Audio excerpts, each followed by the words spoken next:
pour aider à la réussite dans tous les domaines, Bezrat Hashem, de Rena Ingrid Bat Jocelyne Brouria.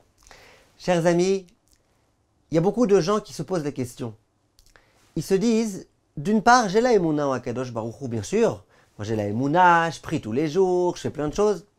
Mais d'autre part, je suis bien heureux d'avoir mon affaire qui est en marche, qui fonctionne bien, tous les rendez-vous, l'argent qui entre tous les mois, etc., etc.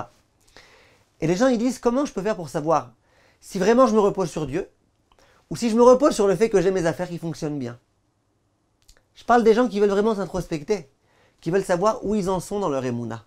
Parce que c'est évident que si tu te reposes sur tes affaires et pas sur Akadosh Baruch Hu, c'est un vrai problème. Comment faire pour savoir?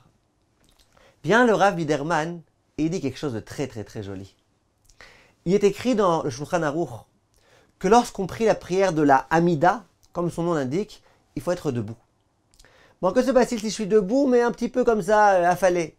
Ça s'appelle que je suis debout ou pas? Imaginez que j'ai un stender devant moi, un pupitre, et que je me repose un peu dessus. Ça s'appelle que je suis debout ou pas? Alors c'est sûr que le top du top, c'est d'être debout, complètement debout. De s'appuyer sur rien. Mais si je me suis appuyé sur quelque chose, ça s'appelle que je me suis appuyé ou pas? Dit le Mishnah Brura, Siman Tzadik Dalet, il dit la chose suivante. Il dit, ça dépend. Je suis assis sur quelque chose. Imagine que tu enlèves cette chose-là sans me prévenir. Est-ce que je tombe tout de suite? Ou est-ce que je reste debout?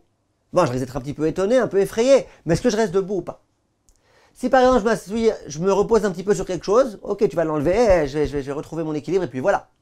Mais si je suis appuyé au point que si tu l'enlèves, je tombe, ça s'appelle que quoi? Ça s'appelle que je ne suis pas debout, que je suis appuyé, que je suis sommaire al machéou, que je me repose sur cette chose-là. Vient le Rav et il dit, c'est exactement la même chose ici. Ok, j'ai mes affaires. Et évidemment, c'est Hachem qui m'a demandé de faire de la ishtadlout, de travailler, de faire des choses. Mais la question est la suivante. Si un jour il y a une affaire qui ne marche pas, si un jour je suis inquiet parce que ça risque complètement de tomber, l'affaire elle risque de tomber, est-ce que je reste debout quand même ou pas? Si je reste debout, ça veut dire que je ne me suis pas reposé sur mes affaires. Et donc ça veut dire que je me repose sur Hachem. Si dès qu'il y a le moindre problème, la moindre angoisse, le moindre retardement dans le paiement, la moindre embrouille, tout de suite, ouais, qu'est-ce que je vais faire? Je suis perdu, je suis truc. Ça veut dire que tu te reposes sur tes affaires. Et si tu te reposes sur tes affaires, tu ne te reposes pas sur Hachem. Ça ne fonctionne pas ensemble. Bezrat Hachem qu'on ait le mérite de se reposer que sur Hachem. Comme tous mes chers amis.